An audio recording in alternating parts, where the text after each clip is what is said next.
O ponto que a gente pode começar a nossa conversa Ah, foi justamente de você ter acertado. foi. Que ia ser americano, né? Eu não acertei o nome. O nome eu falei outro cara, que é o Cardeal Dolan.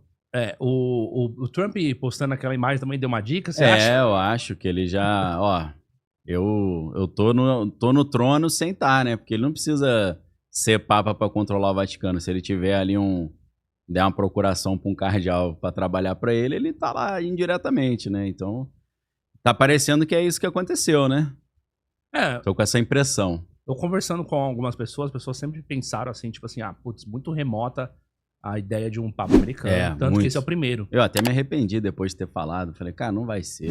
Aí todo mundo, não, vai ser o Parolin e tal, italiano, tá 40 anos sem ter o Papa italiano. Falei, é mesmo? Pra que eu fui falar essa bobagem? Vou queimar minha língua.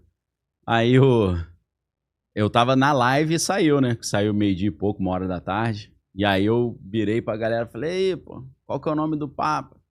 Aí os caras, Leão 14, né? Pedi pro meu pai, tava comigo. Aí eu falei, não, mas eu quero saber o nome original dele, pô. Eu não sei, foi o Parolin que virou Leão 14? Demorou pra sair É. saiu a fumaça lá, branca, e até chegar o... Aí depois meu filho falou, pai, o nome é Leão Chive. É o Leão Chive. É criança, né? Meu Deus. 14 pra ele é Chive, né? Aham. Aí eu falei, pô, cara, então foi americano. Aí o meu pai, não, americano. Eu falei, mas qual americano, pô? Acho que tem 10 cardeais americanos. Foi o Dolan? Ele, eu acho que foi. Eu falei, porra, esse negócio de acho que foi não dá, você tem que me falar o nome certo. Aí minha esposa mandou, não, Robert Francis Prevost. Eu falei, pô, errei o cara, mas acertei que era americano, que é um acerto difícil, né? Bem fora da... Mas assim, não foi um negócio que desceu uma revelação. Não foi isso. Eu construí um raciocínio, né? Eu passei uma meia hora explicando por que seria coerente ter o primeiro Papa americano. Você pode explicar pra gente Claro. aqui? Foi no dia 8, né, que saiu o resultado, agora desse mês. Aí, no dia 6, eu fui dormir, eu tava deitado à noite, e eu comecei a fazer umas contas, né? Eu falei, cara, pô, João Paulo II, ele assume em 1978, que era uma época que o problema para a igreja resolver era o comunismo soviético.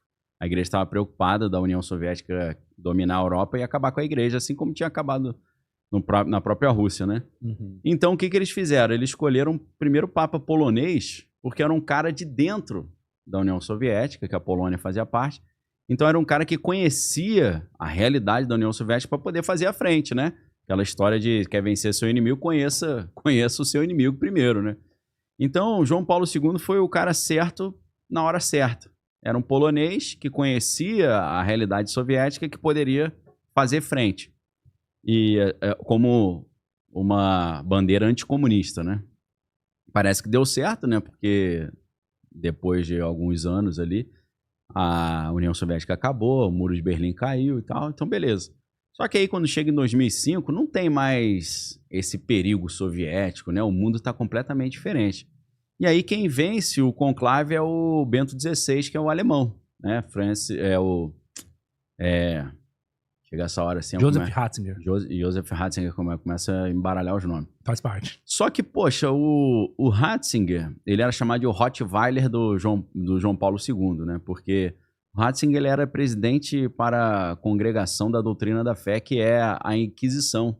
É o Tribunal do Santo Ofício. Sim. Só que mudou de nome, né?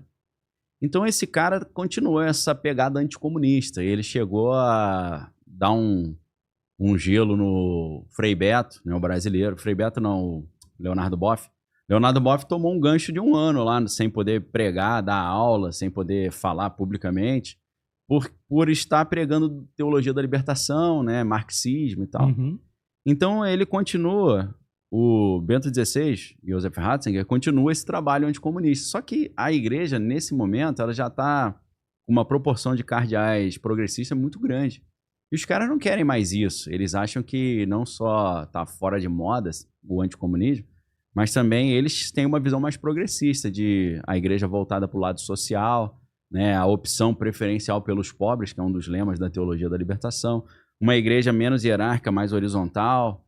Então começa ali... Aí começam a acontecer coisas estranhas, né? Porque começam a surgir documentos comprometedores para cima da figura do Bento XVI.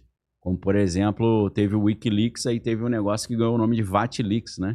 que eram documentos sobre corrupção, má gestão do dinheiro da igreja, até questões de abuso, e tudo na conta do Bento XVI. Então começa uma pressão muito grande sobre ele. Nessa época também estava ainda funcionando um grupo de cardeais progressistas que se reunia na Suíça, numa cidade, em português a gente chama de São Galo, né? Em francês é Saint-Gallen. E então eles ganharam o apelido de Máfia de Saint-Gallen. Máfia de São Galo, verdade. Que eram os caras que se reuniam na Suíça, os progressistas, para bolar como é que eles iam voltar ao poder, né? Ou assumir o poder do Vaticano, tirando o resquício do João Paulo II, que era o Ratzinger, né? E aí fica uma pressão tão grande sobre o Ratzinger que ele é o primeiro papa a renunciar depois de mais de 600 anos, né? Dizem que foi... o argumento público dele foi: eu tô cansado, né? Eu já tô muito velho. Não tenho mais saúde.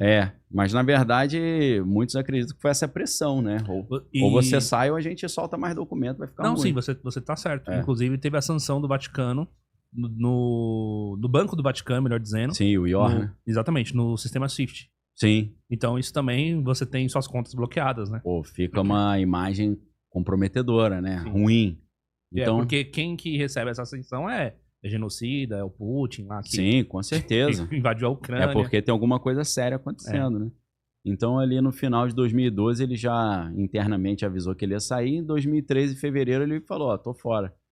Aí, o que acontece? Aí vem o cara tão esperado, né? Que é o Bergoglio, né? Jorge Mário Bergoglio, que era o Francisco. O Papa Francisco, ao contrário do Bento XVI, ele também, assim como João Paulo II, chega na hora certa, no lugar certo, na hora certa. Por quê?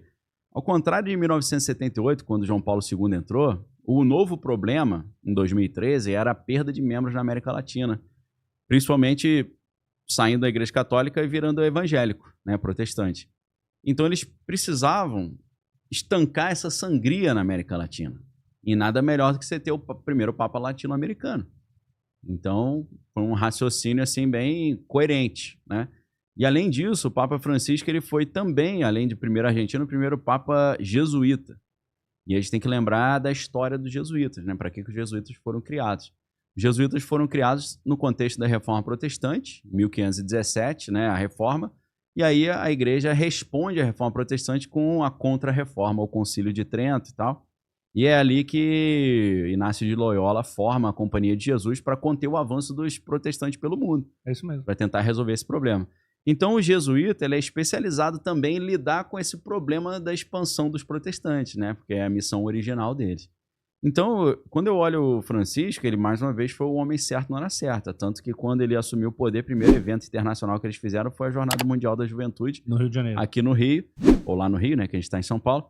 Para dar uma aquecida ali nos jovens fiéis católicos, né? Então, assim, fica bem compreensível porque você tem um polonês na Guerra Fria e um sul-americano nesse contexto aí de perda de membro. Lembrando que a América Latina reúne 40% dos católicos no mundo, quase a metade, e o Brasil, né, era o país com o maior número de católicos no planeta. Então, super compreensível, né, eles terem escolhido Francisco. Agora,